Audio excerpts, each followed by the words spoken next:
Marjorie and David Schumacher had always lived in Auckland, and they were looking forward to a fortnight's holiday in the South Island. David had been briefly when he was a young man, but for Marjorie this was a first trip. They had been planning it for months. David was no longer sure they could do all of their intended touring. The borrowed caravan was not what he had expected, and he thought that maybe they should just stick to the main highways. That morning they had flown from Auckland to Wellington and then across Cook Strait to Nelson. David's cousin had met them at the airport with the Holden utility in the caravan, all ready to go. David had tried to appear grateful, but secretly he had been dismayed. The Holden had gears, whereas he was used to automatic transmission, and the caravan was a heavy homemade thing with a single axle. It wobbled dangerously at any speed over 70 kilometres an hour. He had thought the caravan difficult to tow from the airport car parking lot, but now, on the road from Nelson to Havelock, it seemed much worse, very sluggish, too wide for the narrow road over the hills. On some of the steeper slopes he was right down to second gear, and still the ute was labouring. Cars banked up behind him.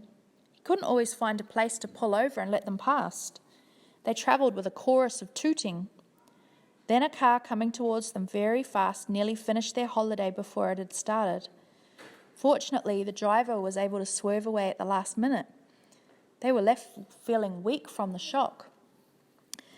It was just as well, David said to Marjorie, that they were only going as far as Havelock that day. He wasn't feeling fit to drive further.